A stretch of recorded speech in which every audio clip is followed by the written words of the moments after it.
I would like to get to know you by hearing the stories about your 5 most essential tracks. Sure. This could be all songs, new songs, your old song, Great. your own songs, Great. whatever.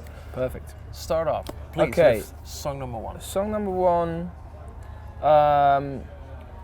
it's a cover actually. It's probably one of my favourite singers, vocalists of all time, singing one of the greatest songs of all time. The song is Bridge Over Troubled Water, which is a Simon and Garfunkel song, and a fantastic one at that. I'm picking a cover. But it's Aretha Franklin singing Bridge Over Troubled Water, which it's just one of those songs that really kind of, the hairs stand up on my arms and I just get chills when I hear it. It's such a wonderful arrangement. The production's great, it's very live, it's a sort of heartfelt performance, but with a lot of guts and a lot of sort of fire to it as well. She's got such a powerful voice. And one of the things I always love about it, that you kind of always got to mention with Aretha Franklin's music, is she has 3 girls at the side who sing backing vocals, and they're just as powerful and exciting as Aretha, and the way that they play off against each other, the lead vocal and the BBs.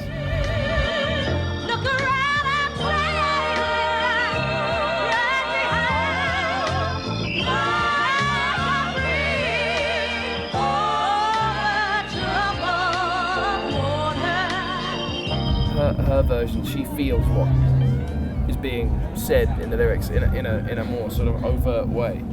And it's a whole new song. When listening to it, Totally. it almost has nothing to do with the original. Very true. I mean, when it finally comes together and you hear she gets into the song, you hear some of the kind of signature melodies that Simon and Garfunkel sort of recorded and wrote.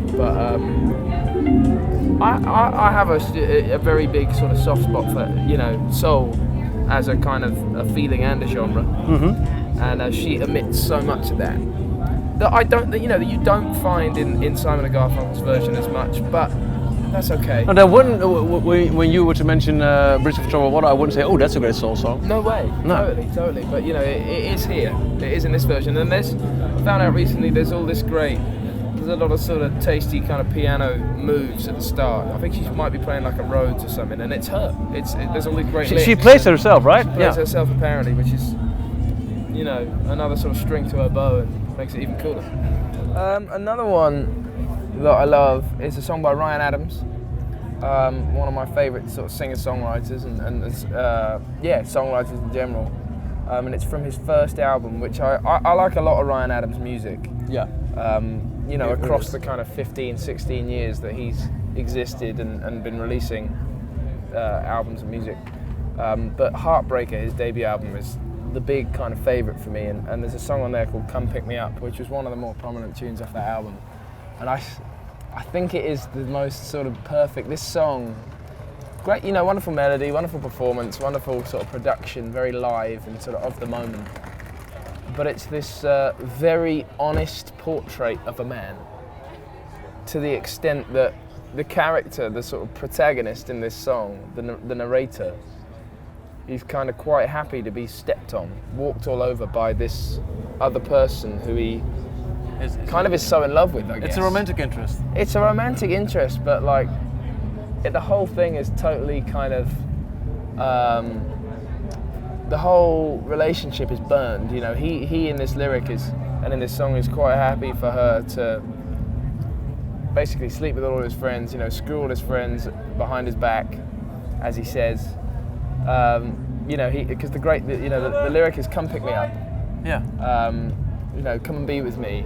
But it says talks Throw about me steal my away records anytime and all you that want. stuff. And throw me away anytime you want. Exactly. And I think that's incredibly honest and brave. And for so many people, making music is a lot of pride in it, and you kind of want to put yourself across as the big man. Yeah. Or as the big deal. And he is really wearing his heart as on his sleeve as he possibly could in this song. Is it hard to be very honest and open is. and vulnerable? It is. And sometimes though, you just, it's just so right that you can't help but sort of write a song like that, I guess. And this is really must be one of those situations for him, and it's just such a fantastic lyric and song and confession. But yeah, totally, man. It is hard to sort of know where to draw the line and what to say or how to say and it. when to put it out. Exactly. I can imagine. And this was on his debut album. This is one of his sort of debut. I guess it was probably a single. One of his first representations. On that larger scale of himself as an artist, and it's so brave, and for that reason and many other artistic reasons, so wonderful. Try it for sleeping instead. Maybe you'd rest sometime. Well, I wish I could. Have you ever written a song which was so open, honest, that when it was finished, you had second Definitely. thoughts about, do I want to put this out on the world? Do I want people to know? Definitely. Yeah. Definitely. It's a battle. It's a constant battle you have, because there's always something exciting about opening up that side of yourself and saying those kind of things in songs, and suddenly when you have like a fan base, they enjoy hearing that kind of stuff, and getting that sort of looking through that window into somebody's personality and life. So there are reasons why you might want to do it, and then there's terrifying reasons why you might not want to. Yeah. Reveal these things. You're still James Bay. Exactly, the man. a person. You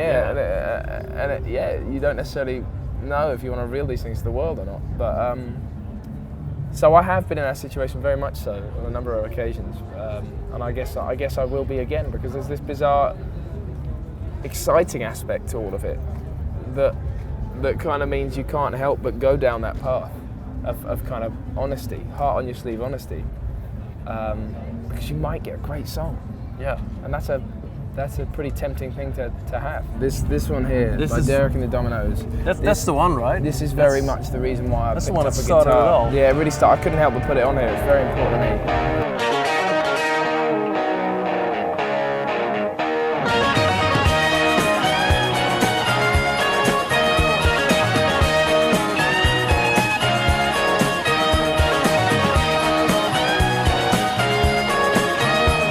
I got to know this song because of the MTV Unplugged version. Which So is I- also killer, but which is also beautiful. It took me like another 5 years or so get to this. to know there was an original, which was Different. very much different Yeah, from different. the hit version in the early 90s. Totally. But this is the one that you got to know first. This is the one I got to know first. It's funny, I got to know this one first. I heard it, and I lost my mind. I was 11 years old. I was like, oh my God, this is the greatest thing I've ever heard. I have to learn how to do this. I want to listen to this, 100 times. And I did. The first afternoon I heard it, I spent the rest of the night listening to this track. And I remember a couple of days later, I went back to find the CD, and I went into my dad's record collection, found Eric Clapton, looked on the back, it said Layla, great, put it on, and it was the Unplugged version. Oh wow! And I was like, oh wait, this is great as well. And this was within a couple of days. Yeah, and Wow. but I probably even just 2 days, and I did put that away though, that acoustic version. I said, okay, that's great, but I've got to have that electric version again, because it's so just blew my mind every time I listened to it. Can you still play it? I certainly can, yeah man, I still love to play it. So I had to choose this track because it's so important to guitar players, a lot of them, not all of them, but a lot of them. There's a lot of people that think even Eric Clapton as an artist is a little hit and miss, but this track is sort of truly, it sort of stands sort of tall as a...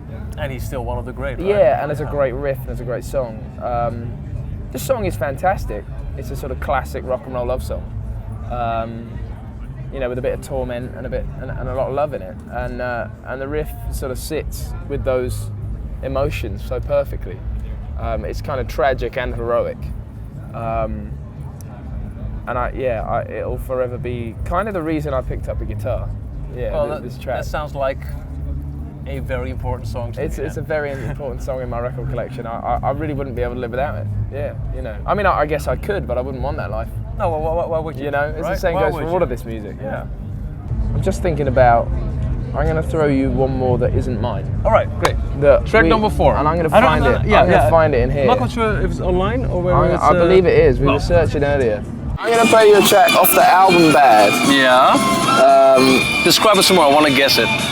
Describe the song some more. Yeah. It's tough, man, because the thing about Bad is that whole album, it's probably one of the only albums released by any artist where it sounds like every track could be a single. Right, So I'm gonna play you one of my favorites of that. That's the big one. It's the big one, it's fantastic, but not every track sounds like a radio sort of smash. And Bad came out for me at an age when I was really starting to get into music. It was my elementary school Michael Jackson album. Yeah, man. So that's the one that got passed around on cassettes, you know. This track is the last track on the album, and it's one of the coolest music videos as well. It's called "Leave Me Alone." Oh, with all the animation. Yeah. Don't just leave me alone.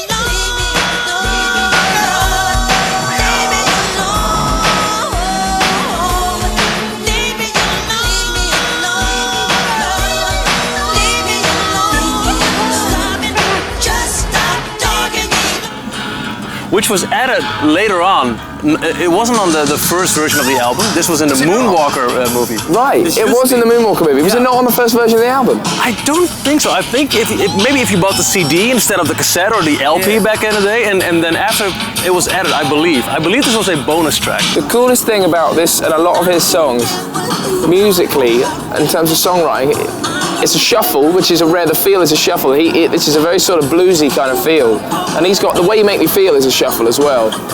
He also sits on one chord, so he's got this great melody, this great kind of vamp, this great verse part.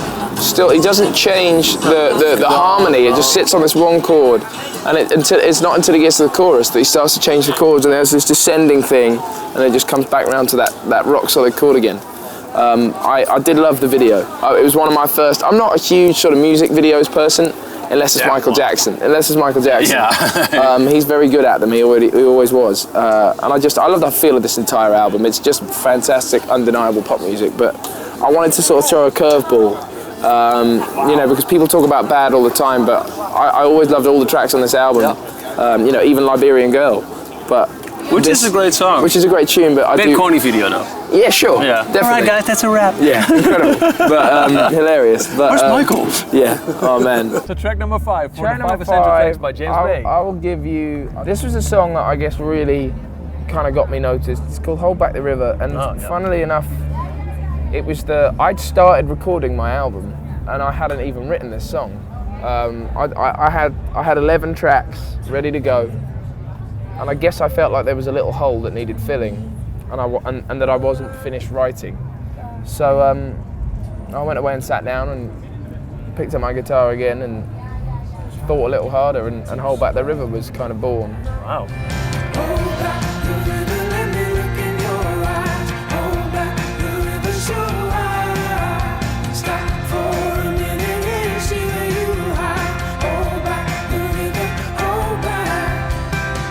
And I'd already started making the album. So this was the last song I recorded. And was it something that came about through pressure, or? No, not really. I really hadn't said enough. In my opinion, I hadn't said enough about this feeling of suddenly being so distant from my family and distant from my close friends, people that meant so much to me, that that kind of raised me. Mm-hmm. And I was out in America making this album, feeling very far away from those people, literally and sort of figuratively. Yeah. And I was touring in America, I was recording in America, I was touring in the UK. I was never at home with these people, and I felt like I hadn't seen them for so long, and this song was born out of that. Just wanting to sort of stop all this craziness for a moment and be with them. And although it was the last song I wrote for the album, it was the first one that kind of really exploded off the album and that people really got into. Yeah. So it will always be very important to me, very much the beginning of my kind of real career. So what's life now for you nowadays? It's still just the being river away part. from It's still just the river part of Hold Back the River. It's still, the theme of the song is more the river kind of carries on and keeps kind of dominating, but I'm just better at it. I'm just a bit better at that sounds like travel. dealing with the situation. Yeah, I'm better at dealing with the situation. I'm better at traveling. I'm better at the distance. And you're not in love with it? I'm not in love with it. Okay. That's it's all just as exciting. I do love it. I don't know. I do enjoy it, and I let it be what it is. But it's weird, It's right? wrong to try and fight it, I think. Yeah. You know, it's an incredible sort of privilege to do what I get to do, and you know, I wouldn't want it to change. I've just had to learn how to do it. How to How make to it live fit it. within the rest of your life. Exactly. I think you're doing a hell of a job. Thanks, man. Thank you so much. No worries. No.